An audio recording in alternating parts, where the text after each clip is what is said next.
ठीक है, तो हम इसको देख रहे थे टेस्ट केसेस को। तो इसमें पहला वाला हमने चेक कर लिया था कि वो पास हो गया था, ऑप्शन मिल गया था सेटिंग में जाके उसको। अब देखें, ये बनाना इतना इजी होता है। मैं नहीं समझता कि आप जैसे आप मोबाइल में यूज़ करते हैं, आपको ऑप्शन का पता है, तो वो बातें खाली इन रिटर्न सेंटेंस में ही लिखनी होती है। इसी को हम टेस्ट केस कहते हैं। बस ये कि फॉर्मेट आपके जहन में होना चाहिए कि कैसे जो है वो फॉर्मेट बनता है। जैसे मैंने इसमें बताया कि एक आईडी होती है, एक उसका नाम होता है चेंज पासवर्ड, सिस्टम का नाम होता है, इसमें आपका एचआर सिस्टम जो भी है वो आ जाएगा, कौन डिजाइन कर रहा है, कौन एग्जीक्यूट कर रहा है, और सब सिस्टम अगर है, ये किसका पासवर्ड सेटिंग का ही सिस्टम होगा। ठीक है, और इसकी किस डेट को ये डिजाइन किया, किसको ये चला। तो हमने इसमें देखा, इसकी डिस्क्रिप्शन भी देख ली कि यूजर करंट पासवर्ड जो है 1 से 6 तक है, और आप यूजर इंटर करेगा न्यू पासवर्ड और सिस्टम मैसेज कर देगा पासवर्ड है। तो ये थोड़ी सी हमने इसकी डिस्क्रिप्शन दे दी। उसके बाद स्टेप 2 के अंदर है click on the change pass button. ठीक है ना। तो system should show two column to enter old password and new password. अब देखें, ये भी सिंपल सी बात है ना। इसमें यही होता है हमारे पास कि वो जो है दो ही चीज़ें दे रहा होता है, क्या है कि ओल्ड पासवर्ड और न्यू पासवर्ड। ठीक है। तो सिस्टम अगर ये दिखा रहेगा एक्चुअल रिजल्ट सेम आ गया जो आपको एक्सपेक्टेड था, तो क्या हुआ, ये पास हो गया। इधर लिखा है कि वो दो आपको कॉलम दिखाएगा या दो टेक्स्ट बॉक्स दिखाएगा, इधर लिखा हुआ है ये क्या था, एक्सपेक्टेड था, एक्चुअल में ऐसा हो गया। ओके, इसका मतलब कोडर ने ये काम करा है। आप क्योंकि टेस्टिंग कर रहे हैं, आपको ये चीजें मिलती जा रही हैं। फिर आपने क्या करा, इंटर न्यू पासवर्ड। सही है।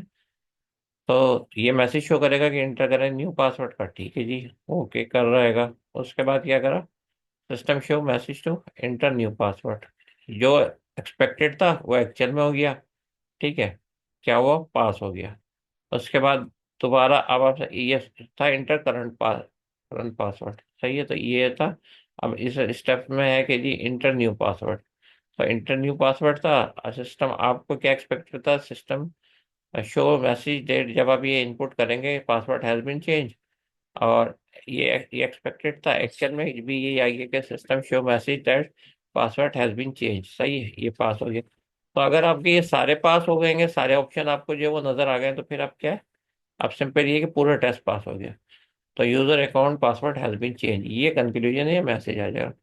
तो ये बिल्कुल ऐसे ही जैसे आप मोबाइल पे यूज करते हैं, कोई पासवर्ड चेंज का कोई सिनारियो होता है, तो इसी टाइप का कोई सिनारियो है। और वो जो है आप उसको जो आप करते हैं एक्चुअली वो इस तरीके से एक टेबल बना के लिख देना है। इसको हम कहते हैं टेस्ट केस डिजाइन। ठीक है, और इतना ये डिफिकल्ट नहीं होता। तो एक्सपेक्टेड है कि आपको प्रॉब्लम नहीं होगी। दूसरी बात ये वाली है कि स्टूडेंट, अगर अभी मैं इसकी पूरी जो है हर चीज़ की रिकॉर्डिंग इसलिए कर रहा हूँ, वैसे तो आज की आपकी आपको मॉर्निंग के अंदर आज क्लास होती है। वैसे मुझे तो ये एक्सपेक्टेशन थी कि आपकी जो रेगुलर टाइम के अंदर ही रखी गई है ये क्लास, और जो है वो आपका डे भी होता है। असल में मसला ये है कि फिजिकल में मैंने जो जो क्लासेस मेरी कल तक थी ये सब कुछ कराता जा रहा हूँ। आपका एक इशू आ रहा था कि आज जो था ऑफ हो गया था, तो ये जो चीज़ें आपकी क्लास में लगी थी तो इसलिए मैंने ये रखी थी। और एक्सपेक्टेशन यही थी कि सब होने चाहिए थे, लेकिन खैर कोई मसला नहीं है। जो नहीं हो वो फिर रिकॉर्डिंग देख लें, क्योंकि अब शायद हमारी फिजिकल क्लास पॉसिबल नहीं हो, अगले वीक से फिर एग्जाम हो जाए। अगर होती तो फिर मैं उसको देख लेता। अच्छा, ये टेस्टिंग जो है वो दो टाइप की होती है। एक जो है एग्जिस्टिव टेस्टिंग होती है। इसका क्या मतलब है कि हर चीज़ को हम टेस्ट करें। फॉर एग्जाम्पल, अगर 10 की पावर 14 पॉसिबल पाथ है, तो आपको जो है अगर कोड बढ़ा है तो आपको इतने ईयर्स लग जाएंगे, तो ये तो पॉसिबल नहीं है। सही है, सही है। अच्छा, सिलेक्टिव में यह होता है कि हम जो है ना सिलेक्शन कर लेते हैं कि इस बात की जो है वो हम सिलेक्शन कर लेंगे। जैसे फॉर एग्जाम्पल किसी को लूप है तो उसको लेस देन 20 टाइम्स चला रहे हैं, तो ये हमारे पास जो है सिलेक्टिव टेस्टिंग। तो नॉर्मली टेस्टिंग में ये वाली अप्रोच जो है इम्प्लीमेंट की जाती है। सही है। अच्छा, उसके बाद जो सॉफ्टवेयर टेस्टिंग जो है वो हमारे पास कितनी दो टाइप की होती है। ठीक है, एक टाइप जो है वो हमारे पास होती है वाइट बॉक्स टेस्टिंग, और एक होती है ब्लैक बॉर्डर। अच्छा, इसके अलावा भी ये तो थोड़ा सा रह गया है, इसको कंप्लीट कर लेते हैं। फिर उसके बाद जो है वो अपने जो जो दूसरी स्लाइड थी उसको मैंने थोड़ा सा अपडेट किया है। तो एग्जाम के पॉइंट ऑफ व्यू से फिर वो चीज़ मैं आपको चाहूँगा कि जो लोग वो हैं अभी एटलीस्ट वो तो इस चीज़ को सुन लें, और हो सके तो आप कन्वे कर दीजिएगा बाकी ये है कि रिकॉर्डिंग में तो क्योंकि सब कुछ है तो कोई खुद भी देख के कर सकता है, लेकिन आ, ये जो है मैं आपको इसकी तरह डिटेल बता रहा हूँ। रिकॉर्डिंग में भी वही है, व्हाइट बॉक्स मेथड सही है, ब्लैक बॉक्स मेथड, दो मेथड होते हैं। अच्छा, बड़ी सिंपल सी बात है, देखें व्हाइट बॉक्स दोनों जो है वो कब ऑकर हो रहे हैं, जब अभी हमने डिलीवर नहीं किया। एक ये बात और जहन में रखें कि अभी डिलीवर नहीं किया। दूसरी बात, ये व्हाइट बॉक्स मेथड क्या होता है, वो ये होता है कि आप जो है तमाम के तमाम जो कोड है उसके अंदर एरर चेक कर रहे होते हैं, सही है। और जो दूसरा वाला है ब्लैक बॉक्स मेथड, उसमें हम क्या कर रहे होते हैं, उसमें तमाम के तमाम हम जो है वो फीचर देख रहे होते हैं कि जो फीचर इम्प्लीमेंट है वो हम फीचर टेस्ट करते हैं इसमें, और इसमें जो हम कोड टेस्ट करते हैं। तो बेसिकली ये जो है हमारे पास इसका डिफरेंस है। अब मैं आपको बताता हूँ, देखें ये वाइट बॉक्स टेस्टिंग में एक बंदा बना हुआ है, वो क्या कर रहा है, वो कोड को चेक कर रहा है, ठीक है ना। तो ये हमारे पास होता है, इसमें हम नॉर्मली क्या करते हैं, लॉजिकल एरर या हमारी इनकरेक्ट एजम्पशन होती है वो हमें पता चल जाती हैं, ठीक है। उसके अलावा जो है वो बहुत सारे ऐसे पाथ होते हैं कोड में भी, आपने चेक किया होगा, जो कि टेस्टिंग के अंदर या रनिंग के अंदर इंक्लूड नहीं होते, लेकिन जब आप उसको जो है बहुत दफ़ा रन करते हैं तो वो किसी इफ के उस पर्टिकुलर एज वगैरह में जाके फिर आपको एरर बाद में जनरेट कर रहा होता है। तो एक जो है वो ये है, सही है। और कुछ जो है वो रैंडम होते हैं, सही है। और आप और ये भी पॉसिबिलिटी होती है कि जो अनटेस्टेड पाथ है जो आपने छोड़ दिया तो वो वहाँ पे रह जाए। तो इसलिए जो वाइट बॉक्स टेस्टिंग है उसका एक तो ये है पर्पस कि हम जो है वो इसके अंदर सिर्फ कोड चेक कर रहे होते हैं, और दूसरा जो है वो पर्पस ये है कि किस वजह से जो हम इसको चेक करते हैं, वाई कवर, ठीक। अब इसके अंदर देखें, ये एक सिंपल सा है, ये हमारे पास वाइट बॉक्स टेस्टिंग की एग्जाम्पल है, सही है। और इसमें जो है हम बेसिक टेस्टिंग जो परफॉर्म कर रहे होते हैं, तो सिक्लोमेटिक टेस्टिंग ये कहलाती है, कॉम्प्लेक्सिटी कहलाती है। अच्छा, तरीका बहुत ज़्यादा आसान है, ज़रा गौर से सुनना, मैं बता रहा हूँ आप लोगों को, ठीक है। इसके अंदर जो है, जैसे फॉर एग्जाम्पल ये फ्लो चार्ट है ना, तो नॉर्मली ये तो फ्लो चार्ट में डिसीजन कितने देंगे आपको, 1 2 3। तो हम क्या करते हैं, हमें पता करना होता है कि कितने जो है टोटल पाथ हैं, ताकि हम उनको टेस्ट कर लें। तो टेस्टिंग के लिए आपके पास जो है नंबर ऑफ पाथ का पता होना ज़रूरी है। तो बड़ा सिंपल सा है कि जितने भी हमारे पास इफ आ रहे होंगे ना, 1 2 3 इफ आ रहे हैं, आप क्या करेंगे उसके अंदर जो है +1 कर लेंगे। तो ये क्या है, साइक्लोमेटिक कॉम्प्लेक्सिटी कहलाती है, नंबर ऑफ सिंपल पाथ, ठीक है। यानी 1 2 3 +1 कितना हो गया, 4 हो गया। इसको लिखते कैसे हैं, VG = 3। और नंबर ऑफ इनक्लोज एरियाज का क्या मतलब है कि जब आपके पास कोड होगा तो फिर हम देख सकेंगे कि कर्ली ब्रैकेट्स वगैरह का है। लेकिन अभी हम इसी एग्जाम्पल से देख रहे हैं तो ये ज़रा इजी होती है, तो मैं आपको इसी एग्जाम्पल से समझा दूंगा। अब देखें, इसमें 3 तो आ गए। अब इसका मतलब ये जो ये निकला, ये क्या निकला, तीनों को सम करा, +1 कर दिया, 4। तो ये क्या है, ये निकल गया नंबर ऑफ पाथ, सही है, नंबर ऑफ इंडिपेंडेंट पाथ। यानी ऐसे पाथ जो कि एक दूसरे के बगैर भी जो है वो एग्जीक्यूट हो जाएगा। अब हम इसको देखते हैं कि ये कितने निकले, 4। तो इसका मतलब अब हमें कितने, 4 पाथ इसके अंदर चेक करना है, और 4 पाथ से ज्यादा होंगे नहीं, क्योंकि नंबर ऑफ पाथ हमें पता चल गया। कैसे पता चला, तीनों जो कंडीशन थी उनको हमने प्लस करा, यानी 1 2 3 कंडीशन थी, +1 कर दिया। फॉर्मूला इधर लिखा है, ठीक है। अब देखें पहले वाला पाथ, एक पाथ मैं आपको बताता हूँ, पहला वाला ये कैसे हो रहा है, 1 2 3 6, ये देखें 6 7 और 8, ये ऐड हो गया। तो अब ये एक बात हमें मिल गया टेस्टिंग के लिए, ठीक है। क्योंकि हमें सारे कोड को टेस्ट करना है, क्योंकि हम वाइट बॉक्स टेस्टिंग कर रहे हैं जिसके अंदर कोड को चेक किया जाता है। तो पहले उसके लिए जो नंबर ऑफ पाथ कैलकुलेट कर लेते हैं और उसको अलग कर लेते हैं। पार्ट 2 देखें, किस पे आ रहा है, 1 2 3 पे आ गया।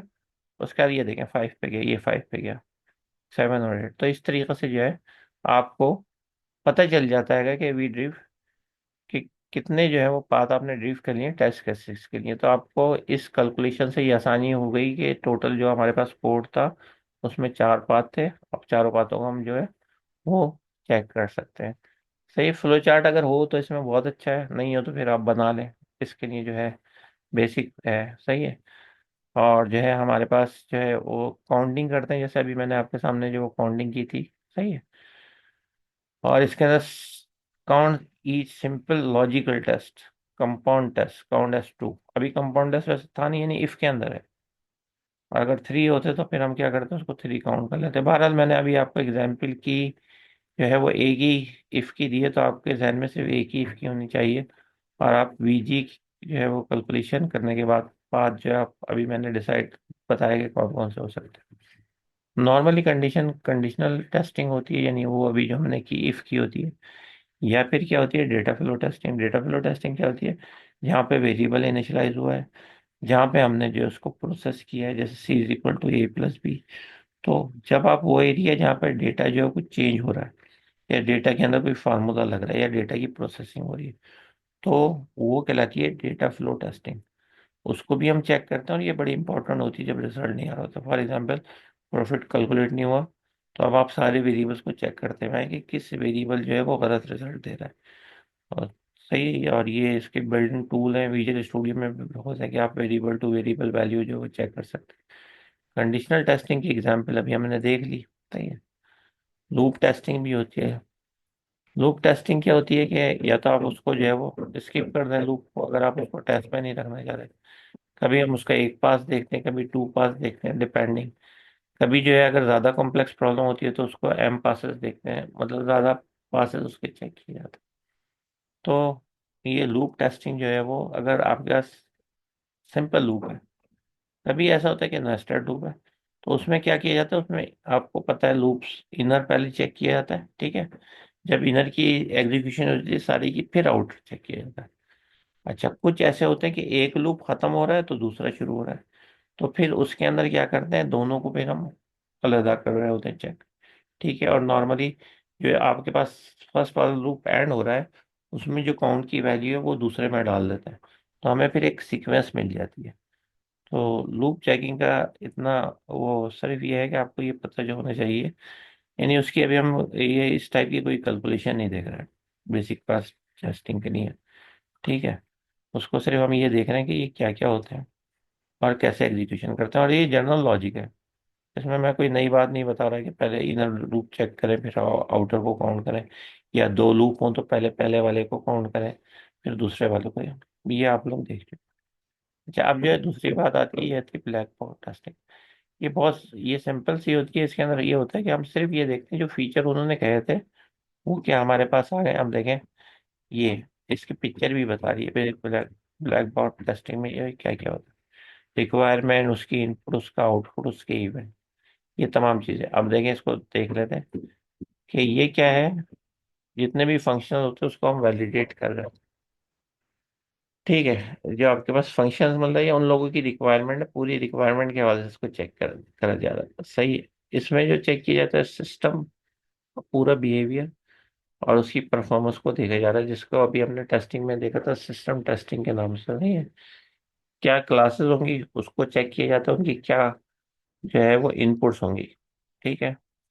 अच्छा, उसकी वैल्यूज चेक की जाती है। आपको पता है, आप लोग कभी प्रोजेक्ट लाते हैं कभी कभी जो न्यूमेरिकल आपके पास वैल्यूज की जगह होती है, तो वहाँ पे हम क्या डाल देते हैं, वहाँ पे जो है न्यूमेरिक की जगह स्ट्रिंग डाल देते हैं। आपका एरर आता है, और वो एरर आता है तो फिर बिल्कुल कोड के अंदर वो जाके जो है प्रॉब्लम करता है।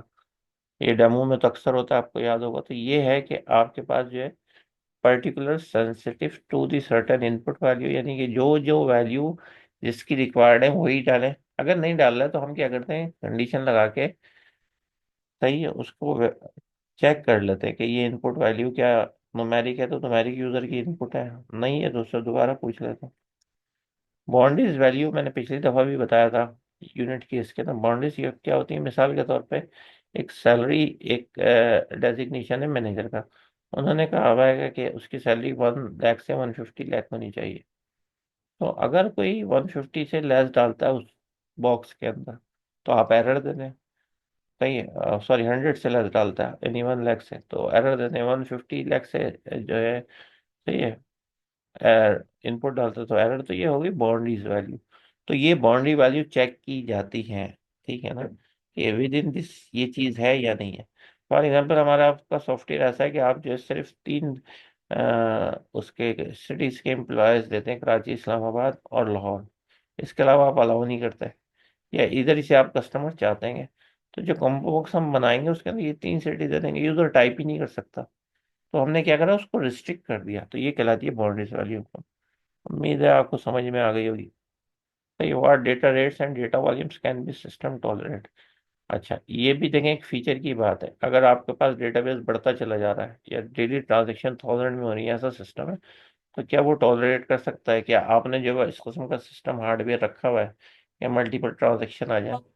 तो ये क्या हो रहा है, ये हो रहा है आपके पास। वेट तो नहीं कर रहा है, मुझे तो अभी कोई नहीं नजर आ रहा, तो वो मैंने इन कर दिया। अगर कोई है तो उनसे बोल दें दोबारा आ जाए, अभी मुझे नजर नहीं आ रहा है। सही है, तो ये डेटा अगर इनपुट आ रहा है, डेटा वॉल्यूम ज़्यादा आ रहा है, तो सिस्टम भी वो टॉलरेट कर सकता है या नहीं कर सकता, तो ये भी टेस्ट किया जाता है। तो इसलिए इसको कहते हैं ब्लैक बॉक्स टेस्टिंग। अब देखें, हम फीचर टेस्ट कर रहे हैं, हम कोड टेस्ट नहीं कर रहे हैं। वाइट बॉक्स में हम क्या कर रहे थे, कोड को टेस्ट कर रहे थे, ठीक है। अगर राफे की बात है तो राफे बड़ी देर से कोशिश कर रहे हैं, वो खुद ही नहीं आ पा रहे। What effect will specific combination of data have been on this system operation. ठीक है, अगर आप कॉम्बिनेशन ऑफ डेटा इनपुट्स करते हैं सिस्टम के अंदर, जिसकी अभी मैंने एक एग्जांपल भी दी है, तो उसका जो है वो आपके पास क्या इफेक्ट हो सकता है। अच्छा देखें, जो सक्सेस है वो है इक्विवेलेंस पार्टीशनिंग में। कैसे? जो आपके पास यूजर क्यूरीज हैं, उसको जो है वो आप अलहदा उसके अंदर मतलब पार्टीशन करके टेस्ट करें। माउस, अगर आपके यूजर इंटरफेस से रिलेटेड टेस्टिंग करनी है, जिसको हम कहते हैं यूजर इंटरफेस टेस्टिंग, ये क्या होता है? ये विंडोज वगैरह उसके ऊपर जो बटन बने हैं वो सही वर्क कर रहे हैं या नहीं कर रहे हैं, ये होता है, सही है। और यूजर अगर कोई और इनपुट दे रहा है, उसके आउटपुट फॉर्मेट्स हैं, सही है। जो उसका डेटा है, डेटा की तो अभी एग्जांपल दी, जो बिल्कुल सही फॉर्मेट के अंदर दे रहा है, वो जो है आपके पास इनपुट हो रहा है या नहीं हो रहा। तो ये जो है हमारे पास, ये तमाम इससे रिलेटेड है। फिर जब हम क्लासेस की बात करते हैं तो कोशिश ये करते हैं उसके अंदर भी जो है इक्वली चीज़ें जो है इक्वलेंसी के साथ जो है वो करें। सही, जो वैलिडेट डेटा है उसमें कैसे करेंगे, वही है इस तरीके का, कि जो आप इनपुट डेटा है वो लेके उसको चेक करेंगे, क्या उससे जो हमारे पास रिक्वायरमेंट है उस हवाले से वो डेटा आ रहा है या नहीं आ रहा। नहीं आ रहा तो आप उसकी रेंज से डिफाइन कर दें, उससे दोबारा इनपुट ले लें, ठीक है। इसके अंदर हम क्या चेक करते हैं, अब ये है क्योंकि हमारे पास जो है वो ब्लैक बॉक्स टेस्टिंग है, और इसके अंदर जो है हम फीचर वगैरह टेस्ट कर रहे हैं, तो हम क्या कर रहे हैं, क्लासेस के अंदर भी इक्विवेलेंसी कर रहे हैं। ठीक है, कंप्यूटेशन की डेटा की क्लासेस अलग करते हैं। अगर मेथड है उसके अंदर पैरामीटर पास हो रहे हैं, ठीक है। क्लासेस के अंदर कोई ऐसा मेथड है जिसके अंदर बॉन्ड मतलब ये बॉन्डिंग वैल्यूज आ रही है, वही रेंज वाली, वो करते हैं। इनिशियलाइजेशन की क्लासेस हैं या वेरिएबल्स हैं जहाँ पे वो हो रही है, जैसे कंस्ट्रक्टर वगैरह होते हैं, तो उसकी पार्टीशनिंग अलग कर देते हैं, यानी उनको अलग टेस्ट करते हैं, ठीक है। जो आउटपुट आ रहे होते हैं उसको अलग टेस्ट करते हैं। जो रिस्पांस टू एरर मैसेजेस हैं वो भी टेस्ट के अंदर आपके चेक होते हैं बार बार कि क्या ये रिस्पांस सही कर रहा है या नहीं कर रहा, उसको आप अलग पार्टीशनिंग कर देते हैं। ग्राफिक डेटा है, फॉर एग्जांपल आप जो है कोई ग्राफ जो है वो जनरेट कर रहे हैं, उससे रिलेटेड है, वो टेस्ट आप अलग करते हैं। तो ये एक्चुअली है कि टेस्ट को आप पार्टीशन कर रहे हैं डिफरेंट ना।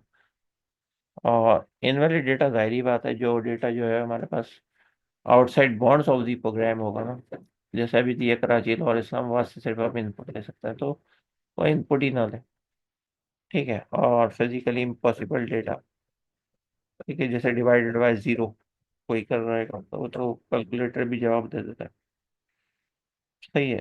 Proper value supplied in wrong place, जो जिस जगह का डेटा उसी जगह देना चाहिए, उसके अलावा नहीं।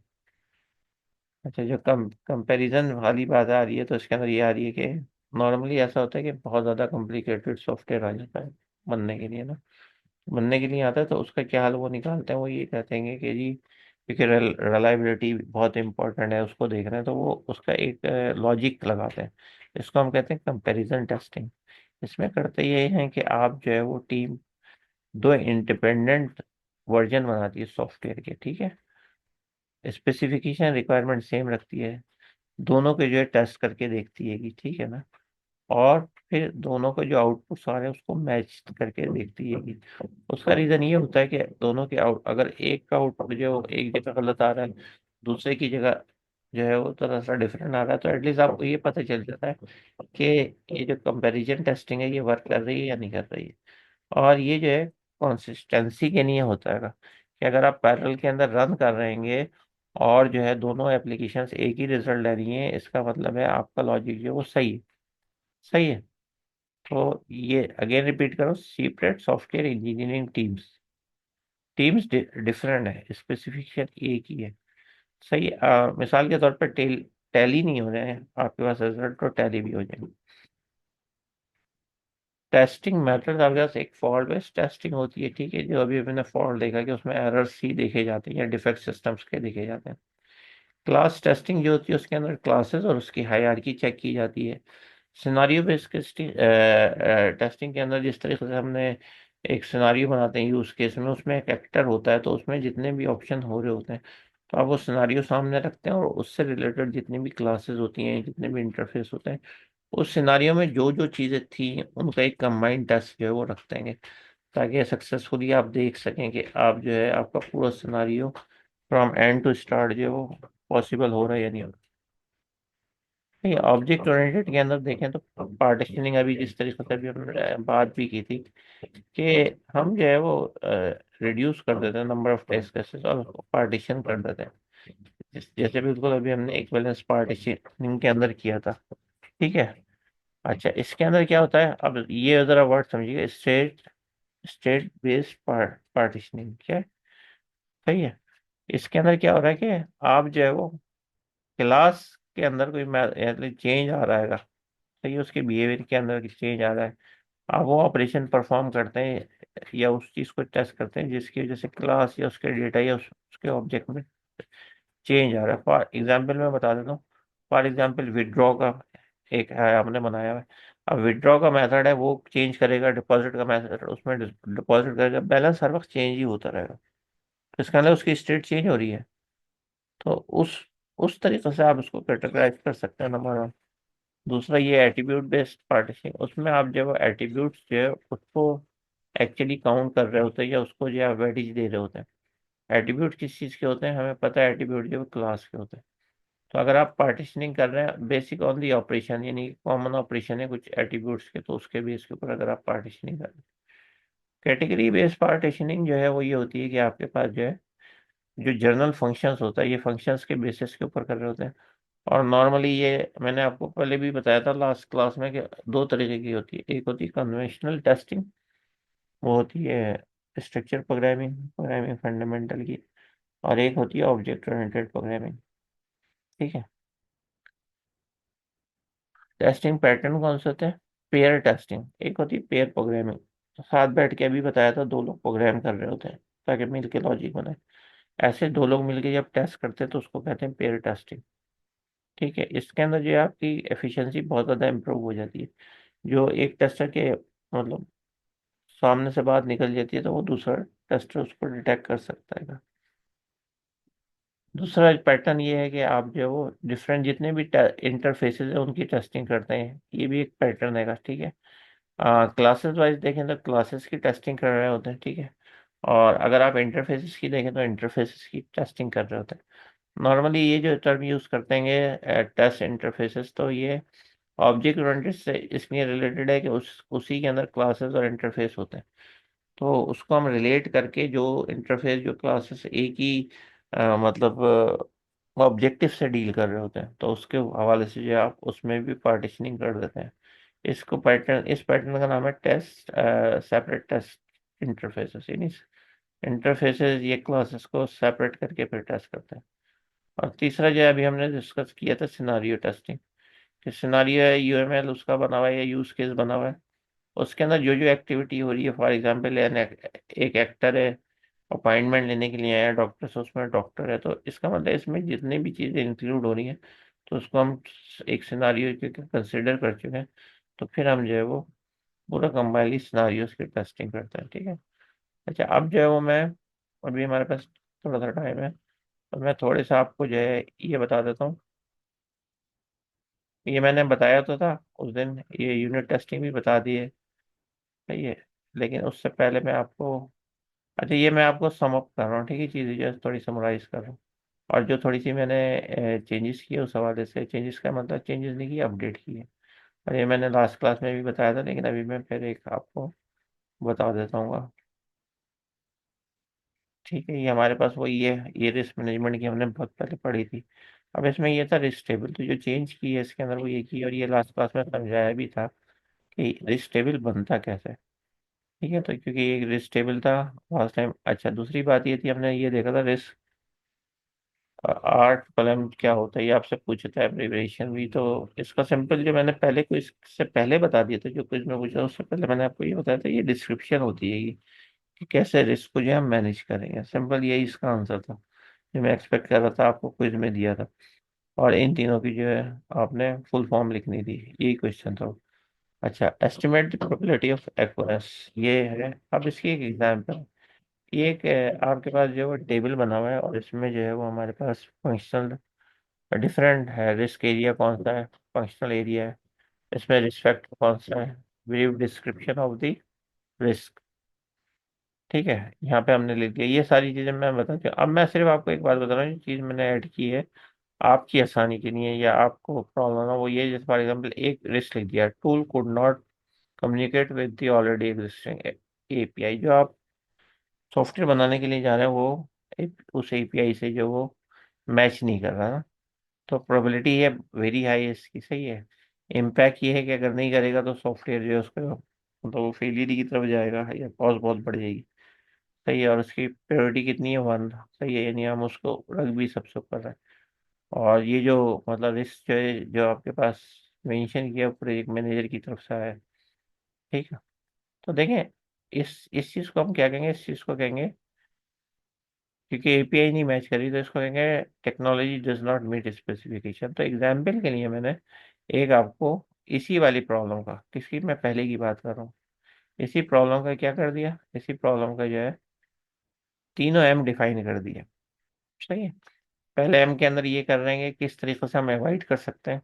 ये जाहिर बात है वर्डिंग के अंदर लिखना है। सही है, जैसे वो कह रहे हैं कि customer ensure the product we are producing and the specification of the customer are equal. ठीक है,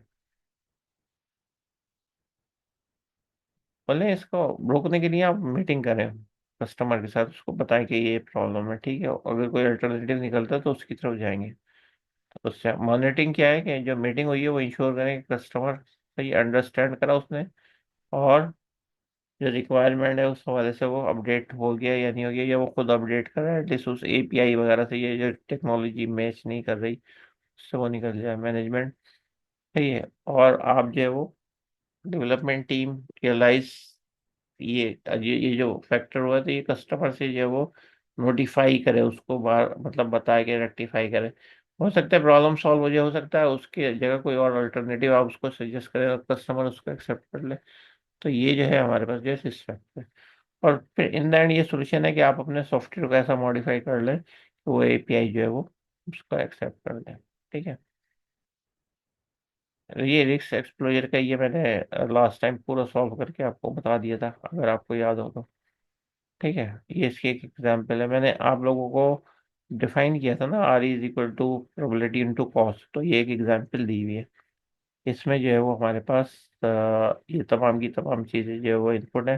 लास्ट मेरे ख्याल में आप रिकॉर्डिंग देखेंगे तो आपको ये चीज़ समझ में आ जाएगी। ठीक है, और ये वाले रिस्क भी हमने कर दिए थे। अब ये लास्ट के अंदर इसमें ये है कि रिस्क को किस तरीके से रिकॉर्ड करते हैं। तो कोई भी सिनारियो होता है तो उसको हम जो है इस तरीके से डिफाइन मतलब रिकॉर्ड कर सकते हैं कि जैसे प्रोजेक्ट होता है उसका आप टाइटल डाल दें, क्या है रिस्क की टाइप कितनी है, ये नॉर्मली सिनारियो में गिवन होता है कि शेड्यूल रिस्क है, क्रिटिकल है। ठीक है, उसकी प्रायोरिटी कितना है ये भी सिनारियो में गिवन होता है। हमें सिर्फ डिवाइड करके लिखनी है जो इन्फॉर्मेशन है, इसको कहते हैं रिकॉर्डिंग रिस्क इन्फॉर्मेशन। चाहिए कि रिस्क इन्फॉर्मेशन कैसे रिकॉर्ड कर दो। फिर प्रोबेबिलिटी आपने डिफाइन कर दी, क्या इम्पैक्ट होगा ये सिनारियो में गिवन होगा, आपने खाली लिखना है कि project completion will be delay. ठीक है, और जो आपके पास है मॉनिटरिंग अप्रोच क्या होगी। ठीक है, शेड्यूल माइलस्टोन रिव्यू, यानी जो आपके पास इसका मैं ऐसी जनरल बता देता हूँ कि हार्डवेयर जो था वो था आपके पास, एक ऐसा प्रोजेक्ट था एम्बेडेड सॉफ्टवेयर प्रोजेक्ट। तो वो हार्डवेयर वाले ने ना, जो हार्डवेयर जिन्होंने बनाया था वो लेट करे जा रहे हैं ना, अब ये सिचुएशन जो क्रिटिकल होती चली जा रही है, तो उसको उन्होंने रिकॉर्ड करा है कि इसकी प्रोबेबिलिटी है, तो इसका इम्पैक्ट क्या होगा कि ये डिले हो जाएगा। जितने डिले होगा ईच डे, तो सॉफ्टवेयर की कॉस्ट जो है वो टेस्टिंग के लिए नहीं मिलेगा। तो मॉनिटरिंग क्या कर रहे हैं, उससे बार बार मीटिंग कर रहे हैं। तो एक बात, दूसरी बात ये कि उसका उन्होंने क्या ये अल्टरनेटिव या कॉन्टिजेंसी प्लान बनाया, बड़ा इजी है ये। और ये जो है, हाँ ये पूछा जा सकता है कि आप कोई प्लान बनाए, इसमें देखें कितनी इजी सोल्यूशन निकाली है। उन्होंने कहा है कि जैसे ही मिलेगा, जितना भी लेट मिलता है, हम टेस्टिंग के अंदर जो है वो मैक्सिमम टाइम देंगे उसको। उससे क्या होगा कि ये डिले ऑटोमेटिकली फैक्टर जो मतलब कम होते चले जाएगा। क्योंकि जब वो मिलता है, आप टेस्ट में टाइम लगाते हैं, वो आप टेस्ट का काम जो है, तो ये आपने एक प्लान करके रखा हुआ है। और आप जो है वो बार बार उससे हार्डवेयर वालों से पूछ रहे हैं कि रेडी हो या नहीं हो। और अगर ये ऐसा हो तो 6 आपको एक्स्ट्रा लोग चाहिए होंगे टेस्टिंग के लिए। तो वो आप उधर ही से ले लेंगे, जो आपका सॉफ्टवेयर हाउस है वो वहाँ से ले लेंगे। अच्छा, एक इस हवाले से बात थी। ठीक है। और एक ये थी कि ये, अच्छा इसके अंदर जो ये टेस्ट केस था, मैंने पहले इस स्लाइड में रखा था, लेकिन वो जो है वो वहाँ पे अब शिफ्ट हो गया, जो दूसरी स्लाइड है ना उसके अंदर हो गया। तो इसमें मैं कुछ बातें बता देता हूँ अगर आपको के नहीं। हाँ, टाइप ऑफ टेस्ट देख लेते हैं कि कितने। ये तो खैर मैंने उस दिन बता दी थी, स्मोक टेस्टिंग जो है वो आपके पास रिबिल्ड करते हैं तो फिर जो है वो आता है। अच्छा, वैलिडिटी टेस्टिंग, वैलिडेशन क्या है, वही एक्सेप्टेंस टेस्टिंग है, सही है।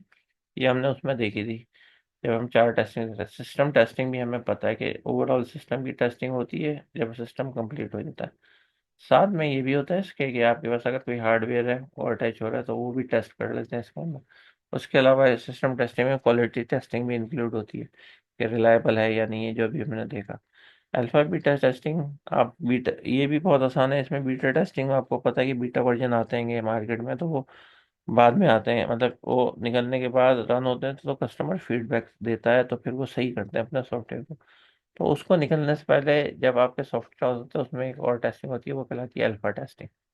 अल्फा का मतलब है आप हर तरीके से बीटा से पहले उसके अंदर जो भी एरर्स होती है रिमूव कर देते हैं, ताकि आप जो वो उसको रिलीज कर दें।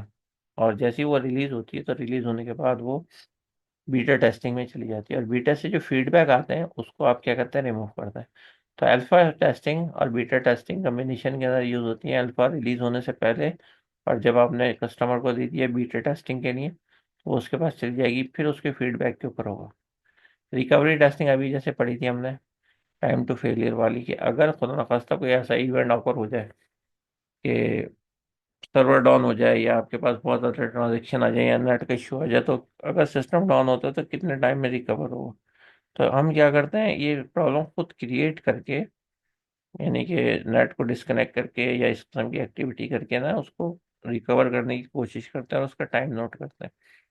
तो अगर कोई आपके पास इस किस्म की एप्लीकेशन है, अब ये क्या है, रिकवरी टेस्टिंग एक्चुअली है ये क्वालिटी, अगर आप देखें, क्योंकि ये रिलायबिलिटी में आ रहा है ना कि वो कितनी जल्दी जो है दोबारा रिकवर हो रही है। और इसकी एग्जांपल अभी हमने विथ कैलकुलेशन एक न्यूमेरिक के थ्रू भी की है, जिसमें था मीन टाइम टू फेलियर वाला। तो सिक्योरिटी टेस्टिंग क्या होती है, ये देखती है पेनिट्रेशन। अच्छा, पेनिट्रेशन किसको कहते हैं, हैकिंग को कहते हैं। तो आपके पास अगर हैकर वगैरह आने का सिलसिला हो रहा है, कोई मसला हो रहा है, तो आप सॉफ्टवेयर को ही अपना इतना सिक्योर कर लेते हैं कि वो हैक ना हो सके। तो इसके लिए बाकायदा आप जो कुछ सर्विस रन कर रहे होते हैं मेमोरी के अंदर, जो चेक करती हैं कि वैसे तो ऑलरेडी सर्वर पे चल रहे होते हैं ऐसे सॉफ्टवेयर, लेकिन उनको बाईपास करके अगर आपके सॉफ्टवेयर की तरफ भी आ जाए तो आप उसको रोक सकें। सही है। स्ट्रेस स्ट्रेस टेस्टिंग जो होती है वो क्या होती है कि आप जो है उससे, अगर ऐसे होने लगे कि जी वो जो आपका सिस्टम है या आपके वो डिमांड करने लगे रिसोर्सेज की एब नॉर्मली, सही है, उसकी क्वांटिटी बढ़ गई है, उसकी फ्रिक्वेंसी बढ़ गई है और उसकी वॉल्यूम बढ़ गई। नॉर्मली ये कब होता है, जब आपके पास सिस्टम जो है उसके यूज़र बढ़ते हैं, बहुत ज़्यादा यूज़र हो जाते हैं। तो इस सूरत में हम क्या करते हैं, रिलीज से पहले खुद जो है उसको, उसके जितने यूज़र उन्होंने कहे होते हैं उससे डबल यूज़र ट्रिपल यूज़र खुद ही उसके ऊपर डालते हैं, या डमी यूज़र लॉग इन करके उसको किसी प्रोसेस में लगा देते हैं। तो सिस्टम का स्ट्रेस का पता चल जाता है कि वो किस हद तक जो है स्ट्रेस जो है वो बियर कर सकता है। तो ये टेस्टिंग जो है वो भी हम रिलीज करने से पहले जो है वो कर देते हैं। और परफॉर्मेंस टेस्टिंग यही होता है कि वो रन में, मतलब उसका रन टाइम कितना शॉर्ट है। सही है, अभी हमने देखा भी था उसका रन टाइम टाइम बिहेवियर क्या है। अगर कोई ऐसा सिस्टम बन रहेगा जो आपके पास जो है वो देर लगा रहेगा चलने में, तो फिर वो बेकार होता है। अच्छा, ये प्रोसेस वैसे तो बता दिया था, लेकिन एक दफ़ा आसानी के लिए आसानी के साथ बता देता हूँ कि ये टेस्ट केस लेके बैठा हुआ है, ठीक है ना। अब क्या हुआ, इसने टेस्ट करा, टेस्ट करने के बाद ये इसने डिबगिंग शुरू करी। तो जैसे ही कोई एरर आया तो पहले उसको नंबर वन, अब मैं नंबरिंग से बता रहा हूँ, आइडेंटिफाई पहले ये देखेगा सस्पेक्टेड केस आ गया है, उसको निकालेगा, ये नंबर वन हो गया। नंबर टू, उसको आइडेंटिफाई करेगा, ये बंदा कर रहा है। उसके बाद उसकी करेक्शन करेगा। करेक्शन करने के बाद रिग्रेशन टेस्ट करेगा। रिग्रेशन रीटेस्ट को कहते हैं, यानी ऑलरेडी टेस्टेड था लेकिन फिर भी आपके पास जो है वो कोई एरर आ गया है कि, और अगर हम इसको अगर इंटीग्रेशन किया हुआ था किसी के साथ, यानी डिफरेंट था यूनिट टेस्टिंग के अंदर, अब हम उसमें एरर आई है एक यूनिट में, और जब हम दोबारा इंटीग्रेट करेंगे तो उसको दोबारा रीटेस्ट करना पड़ेगा। तो रिग्रेशन टेस्ट हमेशा याद रखें, इसको कहते हैं रीटेस्टिंग को कहते हैं, ठीक है। और अगर आपके पास कोई न्यू केस है तो फिर वो दोबारा इस तरीके से जो डिज़ाइन किया जाएगा कि अगर जो है फॉर एग्जांपल इससे आइडेंटिफाई रिग्रेशन टेस्टिंग से भी प्रॉब्लम नहीं हो रही, तो एक नया केस आइडेंटिफाई करेंगे। तो इस प्रोसेस को कहते हैं डिबगिंग प्रोसेस। जितना टाइम जो है इसके अंदर डिबगिंग के अंदर डायग्नोसिस सिम्टम्स डिटरमाइन में करना हमें लगता है, इतना ही टाइम आपको जो है वो टाइम लगता है उसको करेक्ट करने में, और उसको रिग्रेशन या रीटेस्ट करने में। हर जो एरर होता है उसके कुछ सिम्टम्स होते हैं और कॉजेज होते हैं। तो सबसे पहली बात ये है कि ये अगर आपका पूरा सॉफ्टवेयर है तो ये बोल रहे हैं जियोग्राफिकली सेपरेट होते हैं, तो देखें वजह उसकी इधर है, और उसका एरर जो है उसको यहाँ पे कहीं पे आ रहा है, तो ये आपके पास है, ठीक है ना। अच्छा, कभी कभी ऐसा होता है एक प्रॉब्लम आप जो है वो सॉल्व करते हैं तो सिम्टम्स ही खत्म हो जाता है। आपने देखा होगा, आपका प्रोग्रामिंग का एक्सपीरियंस है, एक एरर रिमूव करी तो पता चला कि खुद ही हो गया। अच्छा, कभी कभी ऐसा होता है कि जी आपके पास आपने जो है वो इस तरीके से इंटीग्रेट किया हुआ है जिसकी वजह से ऑटो, हालांकि एरर्स नहीं है लेकिन आपके पास इंटीग्रेशन जो है उसका स्ट्रक्चर ही सही नहीं है। तो कभी कभी वो जो वेरिएबल वहाँ पे होना चाहिए था या उसकी विजिबिलिटी होनी चाहिए थी वो नहीं पहुंची, क्योंकि आपका स्ट्रक्चर ही सही नहीं है, तो इस वजह से भी होता है। हालांकि वो कोई एरर नहीं है, इंडिविजुअली रन करेंगे तो लोकल वेरिएबल चल रहा है, जैसे कंबाइन कर रहे हैं किसी दूसरे के साथ तो आपका error है। सही है किसी, अच्छा, और कोई कंपाइलर की वजह से भी एरर हो सकता है, कंपाइलर का अगर कोई ऑप्शन आपने सेट नहीं किया हुआ तो भी एरर हो सकता है, में भी ड्यू टू एजम्पशन, कुछ आपने मिस एजम्पशन किया उसकी वजह से हो सकता है, कॉज में भी। अच्छा, कॉज है इंटरमिटेंट का क्या मतलब है कि कॉज कभी भी खुद ही चले जाता है। कॉज माइल्ड होता है, अनाइंग होता है, डिस्टर्बिंग होता है, और बिल्कुल आखिर में इन्फेक्शन हो जाता है और डैमेज जो है वो बढ़ जाता है। ठीक है, ये टेक्निक्स हैं, ये मैंने डिस्कस की थी कि आप जो है वो ब्रूट फोर्स टेस्टिंग करते हैं, बैक ट्रैकिंग करते हैं, इंडक्शन करते हैं, और ये सोर्स से जो है हम जाते हैं, एक्चुअल एरर से सोर्स की तरफ जाते हैं, ये हर चीज़ को हम कर रहे होते हैं। ये लॉजिकल वे के अंदर हम चेक करते हैं, ये थ्योरी बेस्ड टेस्टिंग होती है। इसमें भारत ये डिटेल लिखी हुई है और मैंने बता भी दी थी। मेरे ख्याल में ये हो गया, लेस देन 1 मिनट है। अच्छा, जो है वो मेरे पास मतलब ये है मौजूद